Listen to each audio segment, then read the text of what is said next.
Matthieu chapitre 9. Jésus, étant monté dans une barque, traversa la mer et alla dans sa ville. Et voici, on lui amena un paralytique couché sur un lit. Jésus, voyant leur foi, dit au paralytique, « Prends courage, mon enfant, tes péchés te sont pardonnés. » Sur quoi, quelques scribes dirent au-dedans d'eux, « Cet homme blasphème. » Et Jésus, connaissant leurs pensées, dit, « Pourquoi avez-vous de mauvaises pensées dans vos cœurs? Car lequel est le plus aisé de dire, « Tes péchés sont pardonnés » ou de dire, « Lève-toi et marche » Or, afin que vous sachiez que le Fils de l'homme a sur la terre le pouvoir de pardonner les péchés, « Lève-toi, dit-il au paralytique, prends ton lit et va dans ta maison. » Et il se leva et il s'en alla dans sa maison. Quand la foule vit cela, elle fut saisie de crainte et elle glorifia Dieu qui a donné aux hommes un tel pouvoir. De là, étant allé plus loin, Jésus vit un homme assis au lieu des péages et qui s'appelait Matthieu. Il lui dit, « Suis-moi » Cet homme se leva et le suivit. Comme Jésus était à table dans la maison, voici beaucoup de publicains et de gens de mauvaise vie vinrent se mettre à table avec lui et avec ses disciples. Les pharisiens virent cela et ils dirent à ses disciples, « Pourquoi votre maître mange-t-il avec les publicains et les gens de mauvaise vie ?» Ce que Jésus, ayant entendu, il dit, « Ce ne sont pas ceux qui se portent bien qui ont besoin de médecins, mais les malades. Allez et apprenez ce que signifie « Je prends plaisir à la miséricorde et non au sacrifice, car je ne suis pas venu appeler les justes, mais des pécheurs. » Alors les disciples de Jean vinrent auprès de Jésus et dirent, « Pourquoi nous et les pharisiens jeûnons-on, tandis que tes disciples ne jeûnent point ?»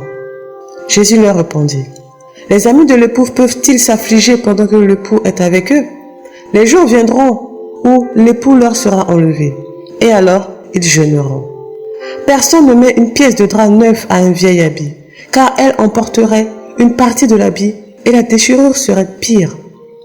On ne met pas non plus du vin nouveau dans de vieilles outres, autrement, les outres se rompent, le vent se répand et les outres sont perdues. Mais on met le vin nouveau dans des outres neuves et le vin et les outres se conservent. » Tandis qu'il leur adressait ces paroles, voici un chef arriva, se prosterna devant lui et dit, « Ma fille est morte il y a un instant, mais viens, impose-lui les mains et elle vivra. » Jésus se leva et le suivit avec ses disciples. Et voici, une femme atteinte d'une perte de sang depuis 12 ans s'approcha par derrière et toucha le bord de son vêtement, car elle disait en elle-même, « Si je puis seulement toucher son vêtement, je serai guérie. » Jésus se retourna et dit en la voyant, « Prends courage, ma fille, ta foi t'a guérie. » Et cette femme fut guérie à l'heure même. Lorsque Jésus fut arrivé à la maison du chef et qu'il vit les joueurs de flûte et la foule bruyante, il leur dit, « Retirez-vous, car la jeune fille n'est pas morte, mais elle dort. » Et il se moquait de lui. Quand la foule eut été renvoyée, il entra, prit la main de la jeune fille, et la jeune fille se leva. Le bruit s'en répandit dans toute la contrée. Étant parti de là, Jésus fut suivi par 2 aveugles qui criaient, « Aie pitié de nous, fils de David !» Lorsqu'il fut arrivé à la maison, les aveugles s'approchèrent de lui, et Jésus leur dit, « Croyez-vous que je puisse faire cela? »« Oui, Seigneur, » lui répondirent-ils. Alors il leur toucha leurs yeux en disant, « Qu'il vous soit fait selon votre foi. » Et leurs yeux s'ouvrirent.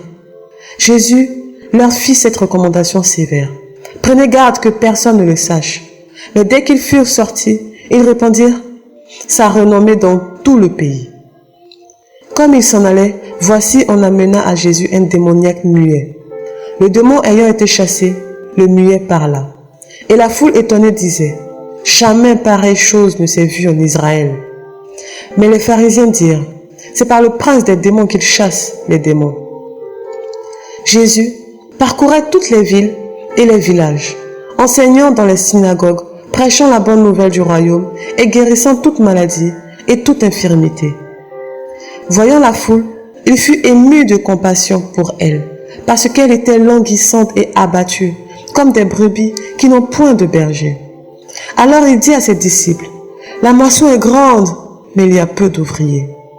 Priez donc le maître de la moisson d'envoyer des ouvriers dans sa moisson.